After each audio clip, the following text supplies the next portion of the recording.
Paz seja convosco. Glorificamos a Deus por mais esse dia de vida, por mais essa oportunidade que Deus nos dá de estar na casa dele. Queremos consagrar ao Senhor esse tempo, pedindo a Ele que Ele nos abençoe. Precisamos conhecer mais dele. Tempos maus se aproximando, tempo de carnaval, tempo de tragédias, tempo de tristezas, tempo de mães e pais chorando. Por que aconteceu isso, aconteceu aquilo com meu filho, com a minha filha, mas que de maneira nenhuma impediu o filho e a filha de fazer o que estava fazendo. Jovens, ainda em tenra idade, participando de toda sorte de promiscuidade, e os pais simplesmente esperam que não haja nenhum tipo de consequência. Infelizmente, ou felizmente, as consequências elas existem. Muitas vezes elas existem para cessear a nossa libertinagem. Nós somos libertinos. Somos libertinos. Libertinos é você usar da sua liberdade de uma forma abusada. Em Cristo nós somos livres, mas isso não nos dá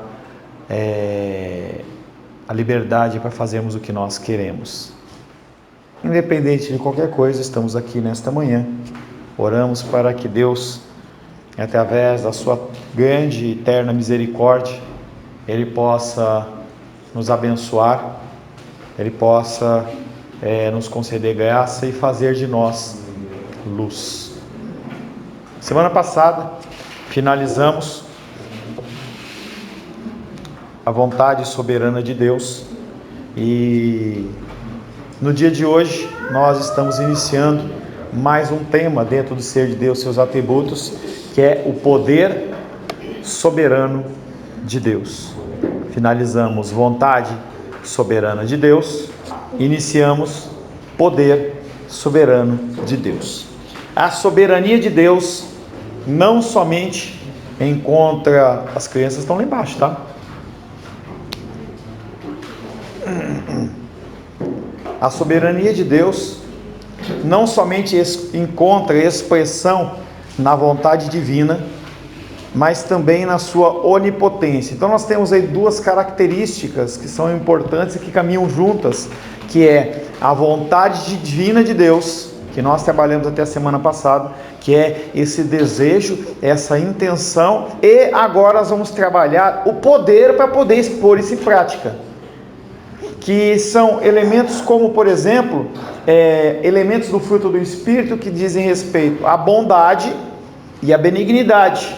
Eu sempre troco um e outro, não importa, tá? Mas um deles é o desejo, a vontade. Então, às vezes você vê na televisão uma tragédia, você vê alguma situação que não é agradável e o seu coração se compadece, tá? Como nós estávamos orando aqui, por exemplo, pelo missionário que vai lá, eu não lembro quem que foi que orou, acho que foi o Sebastião, e fala assim: prepara, Deus, algo lá, prepara a nossa igreja para que nós possamos abençoar mais. Isso é um desejo, é uma vontade, mas nós temos que colocar em prática. Não pode ficar no campo apenas da vontade, apenas no campo do desejo. E em relação a Deus é a mesma coisa. Ele tem uma vontade que é soberana, mas para que isso seja colocado em prática, ele precisa de um poder, ele precisa de uma autoridade. A vontade de Deus, ela é soberana, porque também é o seu poder. Seria sem sentido Deus ter uma vontade soberana, mas não tivesse capacidade de executar. As pessoas fazem planos grandes demais e não tem como suprir. A gente vê em qualquer lugar, mas aqui no DF também, você olha e passa aquelas construções, você fala assim, aquelas construções enormes, e aí você fala assim, aqui deveria ser uma grande casa, mas você vê que a pessoa, ela começou a construir, acabou o dinheiro e ficou apenas no esqueleto. Faltou o poder, faltou a capacitação. Um Deus que não pode fazer o que Ele determina e que não pode levar a cabo o que propõe, não é verdadeiramente Deus. É o que o apóstolo Paulo, se não me engano, ele diz sobre esses deuses que têm boca e não falam. Eles têm ouvido e não ouvem. Tem olhos e não veem. São imagens que não fazem absolutamente nada. São adoradas, são reverenciadas como se tivesse alguma autoridade, algum poder, mas não podem fazer absolutamente nada. O nosso Deus é um Deus que tem boca e fala, tem ouvido e ouve, tem olhos, vê, os olhos dele são sobre toda a terra, e ele tem poder para fazer tudo o que ele deseja fazer. Deus tem vontade poderosa para resolver aquilo que lhe parece bom, como também poder para a sua execução.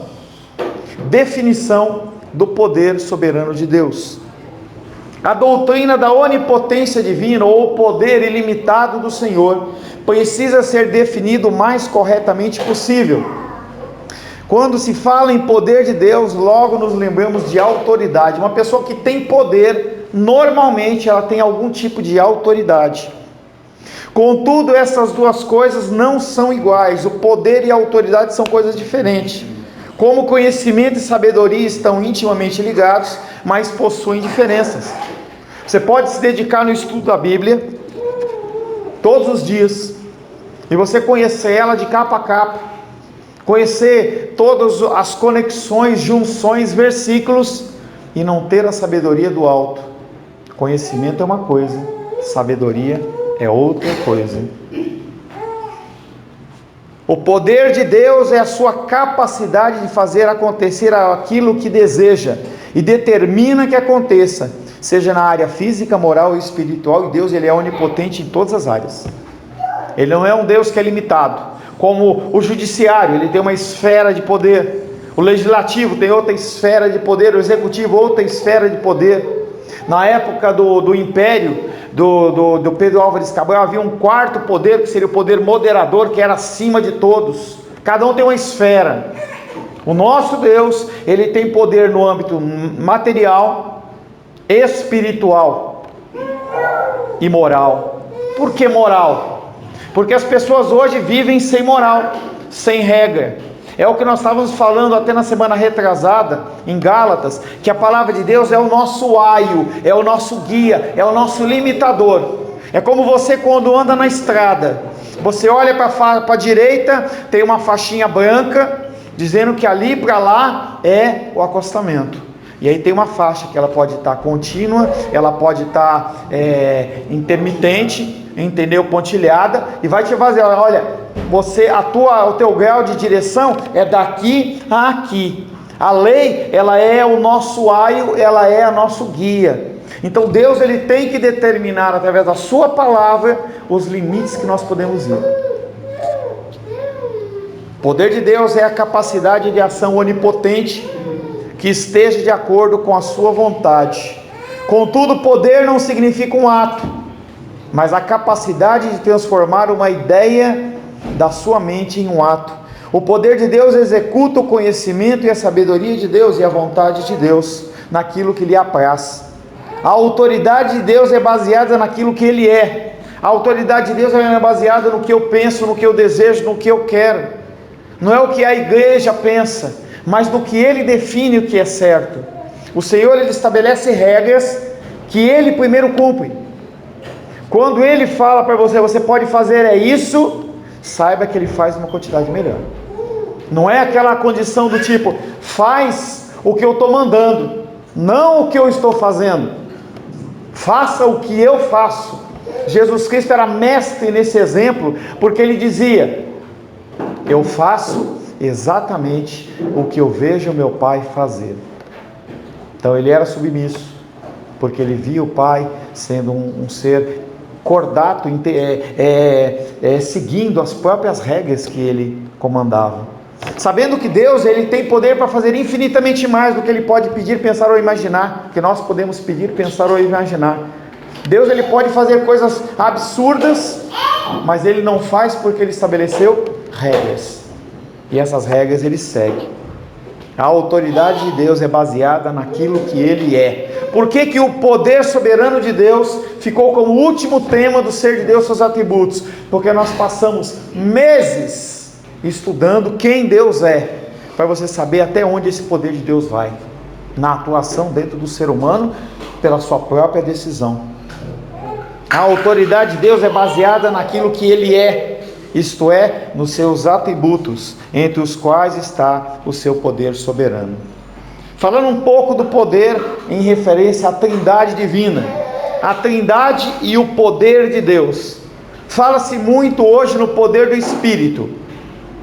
Igrejas pentecostais, em especial igrejas neopentecostais, elas tratam o assunto do poder do Espírito como se fosse algo longe da Trindade, como se o Espírito Santo ele tivesse na berlinda ali aparecendo sob luzes de holofote, e que todo o poder é proclamado por ele, e aí Jesus Cristo fica escondidinho, Deus Pai fica escondidinho, pessoas oram para o Espírito Santo em vez de orar para Deus Pai,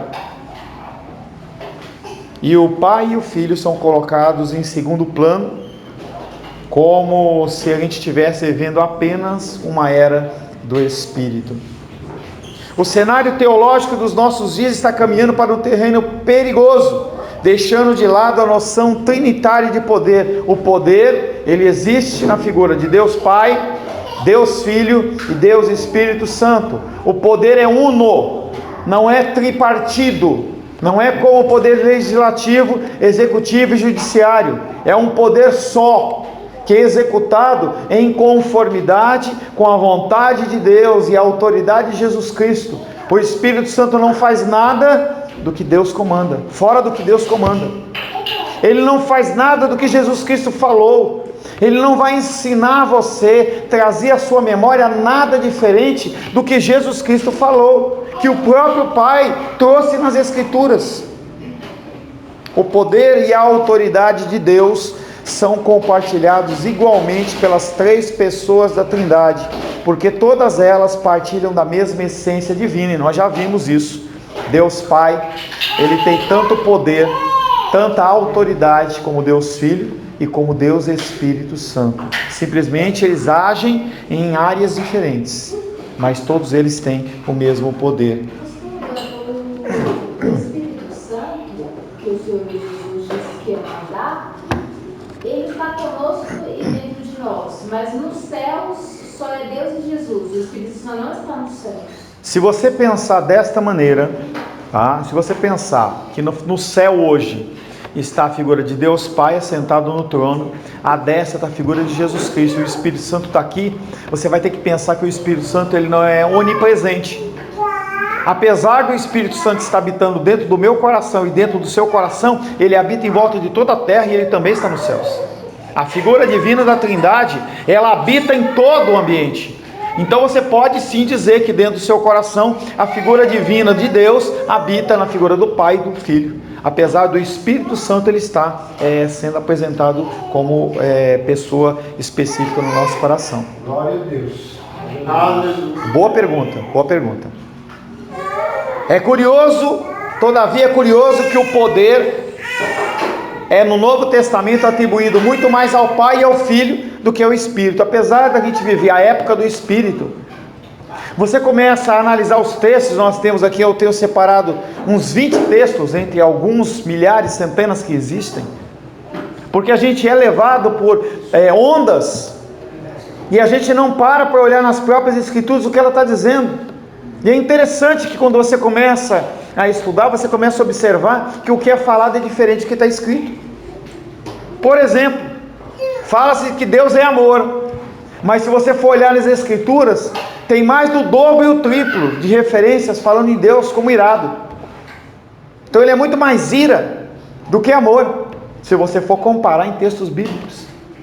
Separei alguns textos para a gente observar essa manifestação do poder através do Pai e também do Filho. Marcos 12, 24, nós temos vários textos, eu quero que você que possa ler nos ajude, tá? Marcos 12, 24. 12.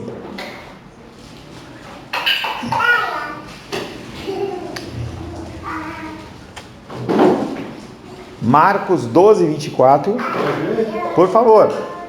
Respondeu-lhes Jesus: não provei o vosso erro de não conheceres as Escrituras, nem o poder de Deus. O poder de Deus é citado em Marcos 12, 24, e ele fala, você erra porque você não conhece o poder de Deus. Seu coração se abala porque você não conhece o poder de Deus. Talvez você esteja querendo comparar o poder de Deus com o poder de um imperador ou de um rei, e está errado. Lucas 1,35.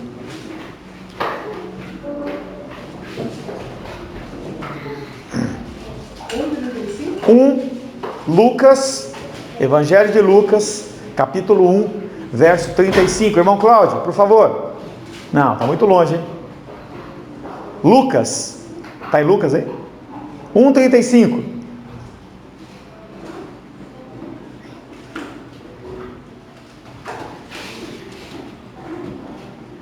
Alguém já vai achando Atos 10:38, por gentileza.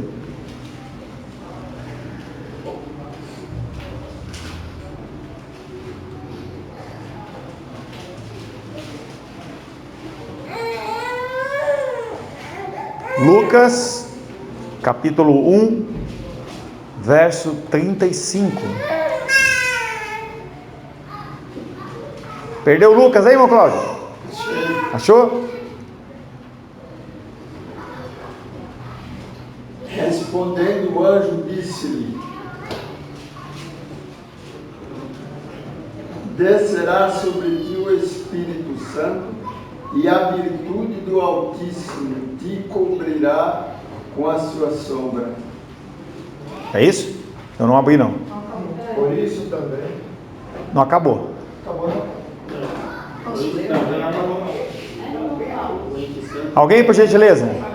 André. Respondeu-lhe o anjo: descerá sobre ti o Espírito Santo, e o poder do Altíssimo te envolverá com a sua sombra. Por isso também o ente santo que há de nascer será chamado Filho de Deus. Poder do Altíssimo, figura de Deus Pai. Aleluia. Glória a Deus. Atos 10:38.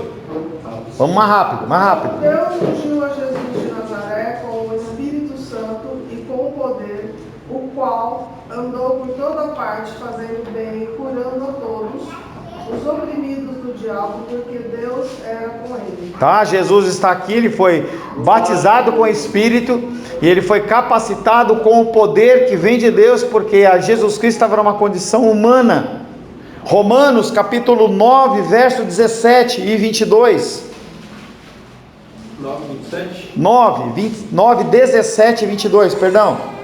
Porque a Escritura diz a Faraó: por isso mesmo te levantei, para mostrar em ti o meu poder, e para que o meu nome seja anunciado por toda a terra. 22. Que dizeres, pois, se Deus, querendo mostrar a sua ira e dar a conhecer o seu poder, suportou com muita longanimidade os vasos de ira preparados para a perdição. Meu Deus. Colossenses 2:12. Todas as referências são referências que falam do poder do Pai. Colossenses 2:12. Menízia. Colossenses 2:12. Tendo sido sepultados juntamente com ele no batismo, no qual igualmente fostes ressuscitados, mediante a fé no poder de Deus, que o ressuscitou dentre os mortos. Quem que ressuscitou Jesus Cristo dentre os mortos? O poder de Deus, através do Espírito Santo. O último. Tem vários, tá? Mas o último. 1 Timóteo 6,16. Rita, por favor. 1 Timóteo, capítulo 6, verso 16.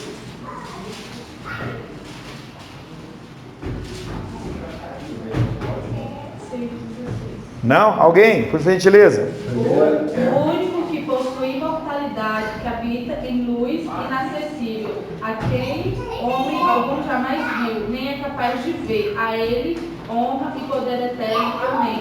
Seja... Tá? Então o poder dele, além de ser ilimitado, ele é eterno. Não é que nem você que tem aquele gás. Eu lembro que a gente tá com o cachorrinho da Shirley lá, e aí ele fugiu no primeiro dia, e aí a hora que eu vi o cachorrinho assim, e aí eu falei, vou alcançar. E aí eu comecei a correr atrás, né? Comecei a correr.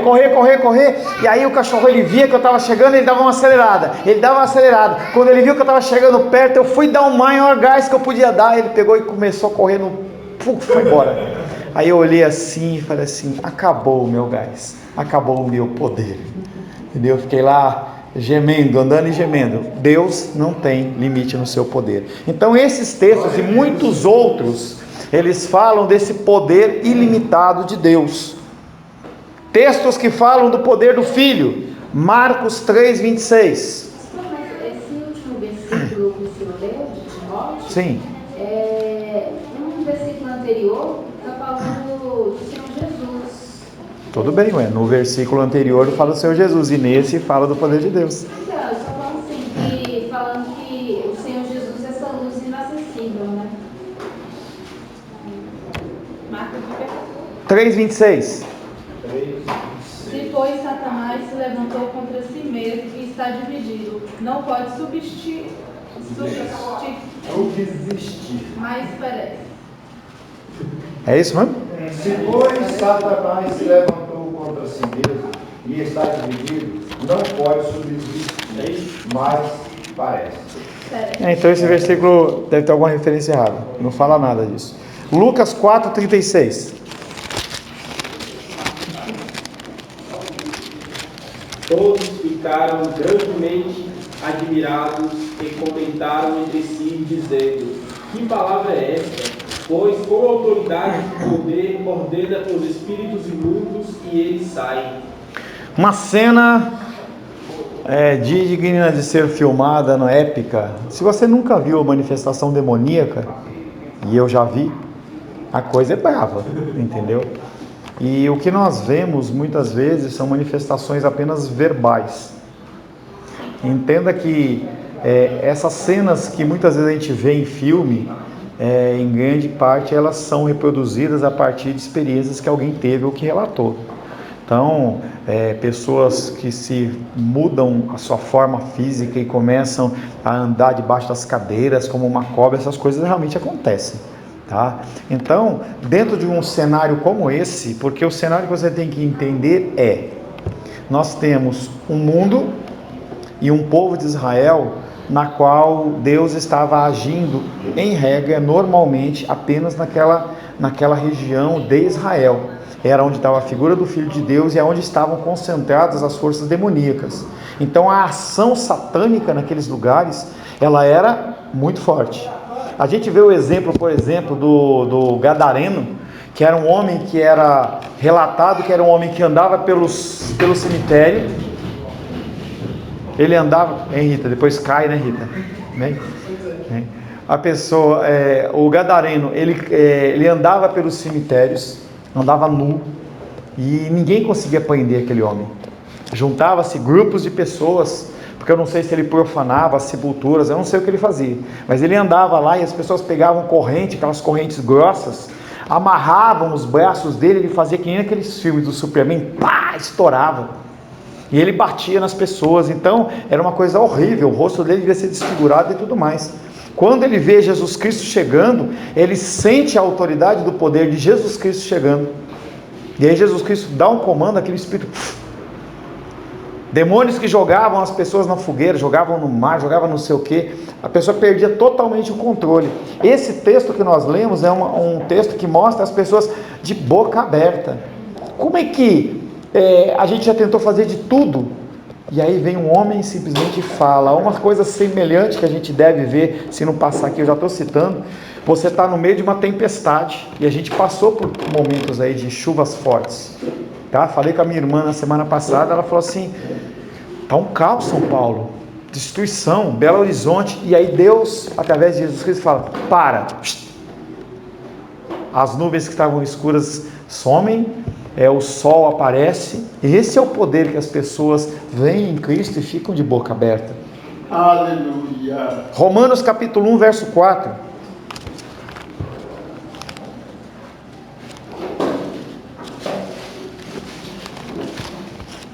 Romanos 4. Capítulo 1, verso 4. E foi designado Filho de Deus com poder, segundo o Espírito de santidade santidade pela ressurreição dos mortos, a saber, Jesus Cristo nosso Senhor. Ele, nesse versículo em especial, ele assume novamente o poder dele divino, que havia sido, não é tirado dele, mas que colocado como que como é que eu vou dizer?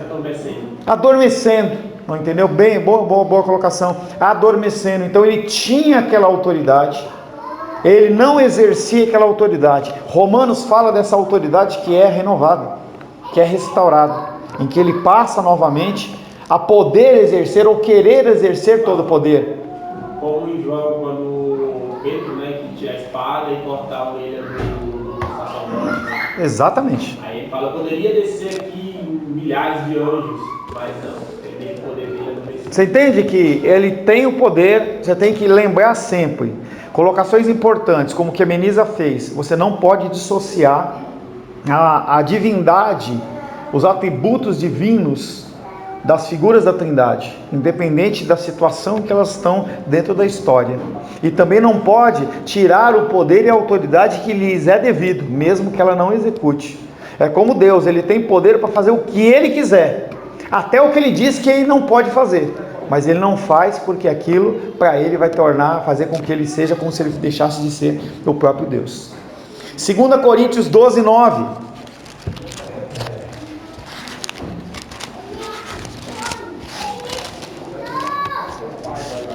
Então ele me disse, a minha graça te basta, porque o poder se aperfeiçoa na fraqueza. De boa vontade, pois, mais me gloriarei nas fraquezas, para que sobre mim repouse o poder de Cristo. Tá? Então o poder de Cristo. Então ele não está falando aqui do poder de Deus Pai, é o poder de Cristo que está agindo na vida dele. Porque ele fala, eu quero continuar sofrendo os sofrimentos de Cristo. Eu não sei se eu morrer hoje, se eu morro ou eu fico vivo. Porque se eu morrer, eu viver com Cristo é bom demais. Então ele está se referindo ao poder de Cristo. Apocalipse 5:11.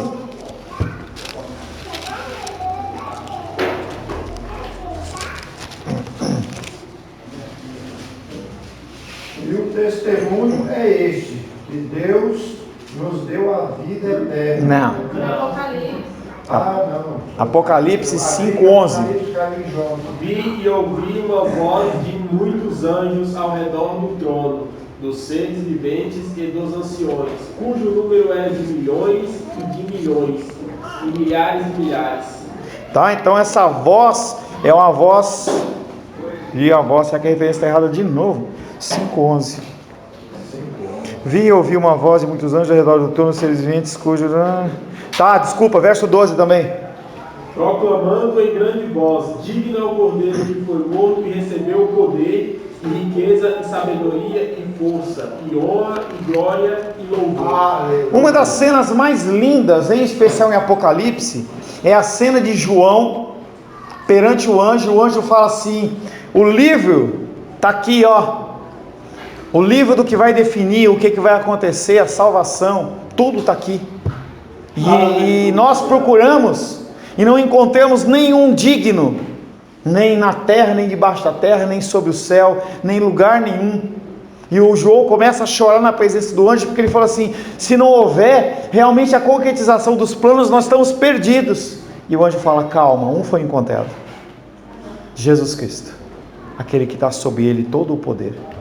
E aí ele vai abrindo os livros, os selos do livro, e a história ela vai dando andamento para que possa possibilitar que eu e você possamos passar a eternidade ao lado do nosso Senhor. Glória a Deus. Alguns do poder do Espírito Santo, porque não é porque a gente diz que hoje se fala que é a época do Espírito e há um entendimento errado, que também não tem o poder do Espírito Santo. Lucas capítulo 4.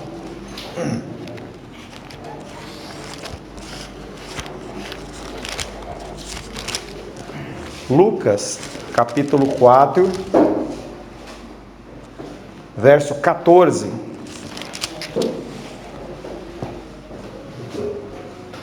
Então Jesus, no poder do Espírito, regressou para a Galileia, e a sua fama correu por toda a circunvizinhança Jesus Cristo tinha passado em Mateus capítulo 4, na tentação no deserto. E aí o Senhor fala que, como é que ele foi? Pelo Espírito. Como é que ele voltou? No poder do Espírito. Não foi na força dele. Então, Lucas capítulo 4, verso 14, mais uma vez. Então Jesus, no poder do Espírito, regressou para a Galileia, e a sua fama correu por toda a circunvizinhança, e de uma forma muito interessante, a nosso fortalecimento do nosso agir, a nossa perseverança, ela vem através deste poder do Espírito Santo.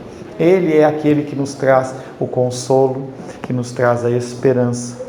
Quando você está tristinho, está murchinho, é Ele que vem e te traz força e te traz poder. Atos capítulo 1, verso 8. Se você quiser citar de cabeça, pode também.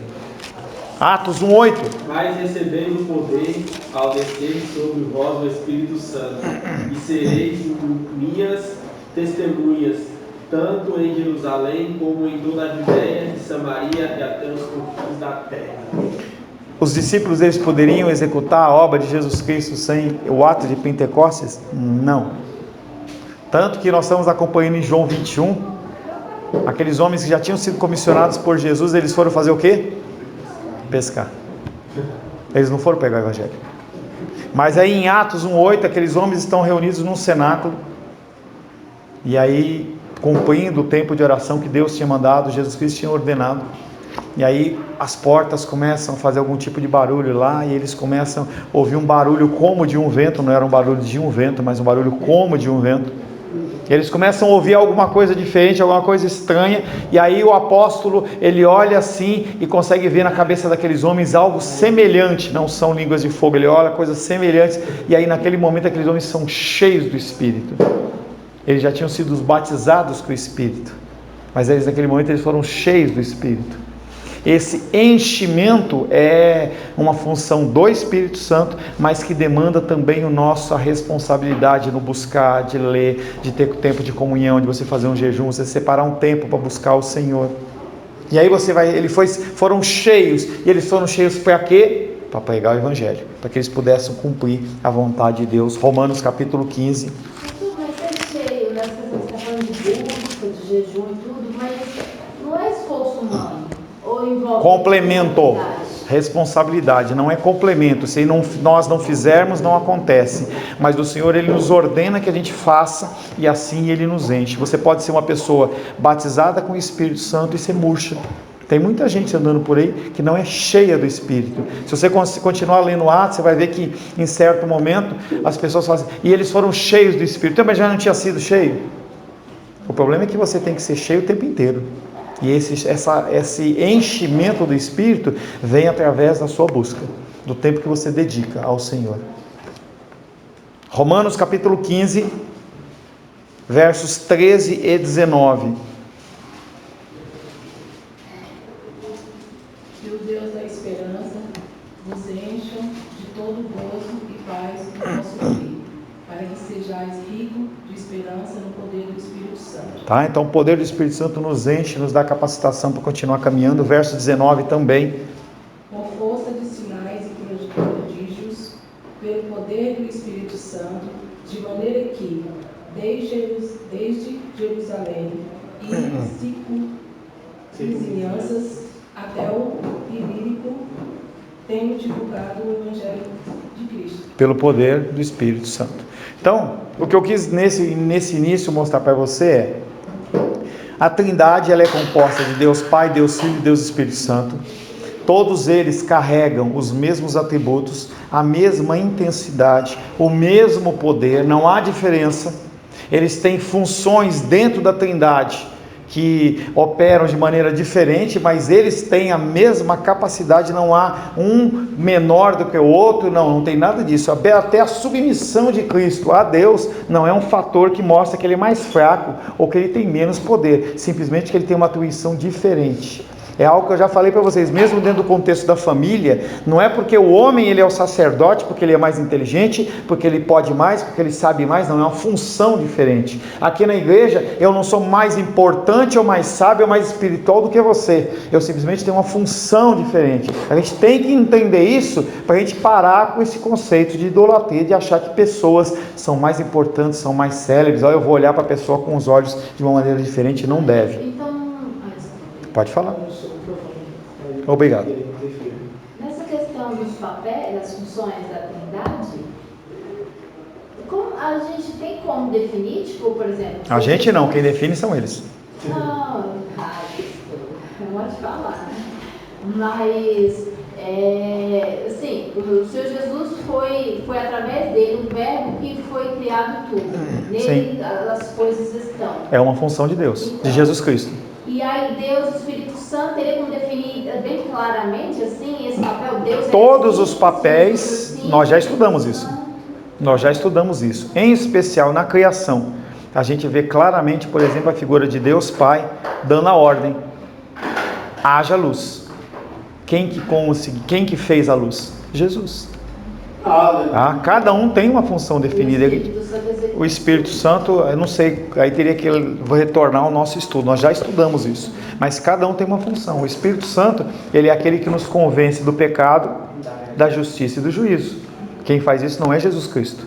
Não é Deus Pai. Tá?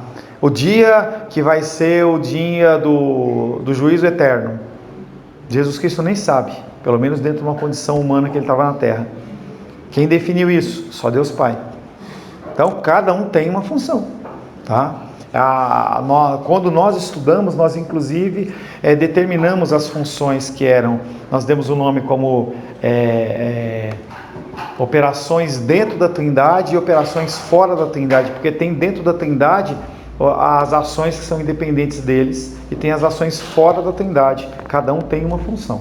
Tá? Mas aí foi um estudo que a gente já fez há um tempo atrás.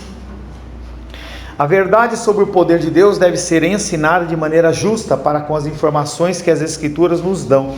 Devemos dar glória a Deus Pai, a Deus Filho e a Deus Espírito Santo, não glória a apenas a uma pessoa em detrimento das outras. As nossas orações, elas são para Deus Pai. Então quando você orar, você ora, eu oro a Ti, meu Deus. Sempre as nossas orações têm que ser direcionadas a Deus, porque dentro do conceito da Trindade, Ele é quem recebe as nossas orações. Quem é o canal? Jesus Cristo. Ou melhor, desculpa, eu vou usar um outro termo. Quem é o caminho? Quem é a ponte? É Jesus Cristo. Você não tem como ir a Deus se não for através de Jesus Cristo. Então nós iniciamos a nossa oração a Deus. Senhor Deus, não é Espírito Santo eu estou orando, não é Jesus estou orando, Deus, eu oro a Ti. Aí você vem com as suas orações, você finaliza em nome de Jesus. Quem que faz essa conversão, digamos assim, dessa oração nossa pecaminosa, porque nós somos seres pecaminosos, em orações que sejam agradáveis a Deus? O Espírito Santo. Ele geme e intercede por nós através de gemidos inexprimíveis. Ele pega aquilo que a gente fala, cheio de falhas, cheio de defeito, corrige, leva e coloca nos pés do Senhor. Desculpa. Lá em Romanos fala isso, né? Que o Deus conhece a mente do Espírito, não sei se é o contrário. Deus conhece a mente do Espírito e o Espírito sabe qual é a vontade do... É em Romanos 8, né? Fala exatamente isso, né? Então ele intercede por nós, o Espírito Santo, conforme a vontade perfeita de Deus. Sim. Né? Então, é como se ele apresentasse a Deus um prato sem a cebola que Deus não gosta. Entendeu? Ele faz uma arrumação na oração e coloca lá nos pés do Senhor. Então, aí a gente tem uma oração em nome do Pai, do Filho e do Espírito Santo. Essa oração em nome do Pai, do Filho e do Espírito Santo, ela é uma oração batismal, única e exclusivamente. Tá? Se você orar em nome do Pai, do Filho e do Espírito Santo, é lógico que Deus vai receber. Mas entenda que quando essa oração ela é feita, eu oro em nome do Pai, do Filho e do Espírito Santo. Eu estou fazendo referência ao quê? Ao batismo.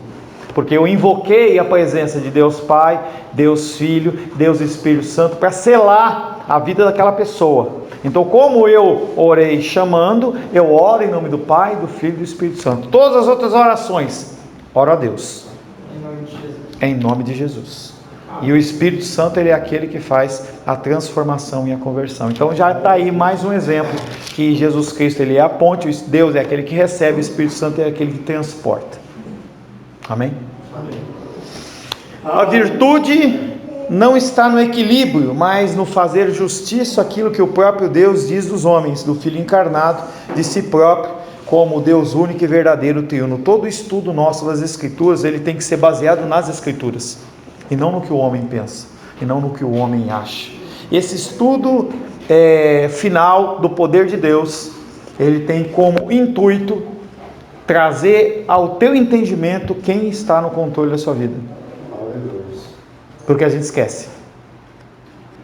Tá? Espero que você, no caminhar dos nossos estudos, você fique envergonhado, como eu devo ficar envergonhado, constrangido, como eu que eu venha ficar constrangido, para que no momento de luta e dificuldade, você não ache que o mundo pode te destruir, ou que Satanás ele tem algum poder sobre a sua vida, porque ele não tem. Quem tem poder sobre as nossas vidas é esse Deus que nós estamos começando a falar, sobre o seu poder, que é um poder eterno, infinito, tanto que ele é citado como um Deus onipotente. Não há um Deus, não há nenhum ser, em nenhum lugar, nenhuma esfera de governo, nenhum poder, em nenhum local da terra, nem no universo, que tenha mais poder que o nosso Deus. E esse Deus, ele é o Deus que rege a minha vida e a sua vida. Senhor, em nome de Jesus, agradecemos a Ti pelo início desse estudo a respeito do Teu poder. Te louvamos, Pai querido, e pedimos que o Senhor venha trabalhando no nosso coração, para que venhamos a nos constranger nas nossas dúvidas, nos nossos medos e temores, e possamos cada vez mais nos entregar nas Tuas poderosas mãos em confiança, Deus, em nome de Jesus. Amém.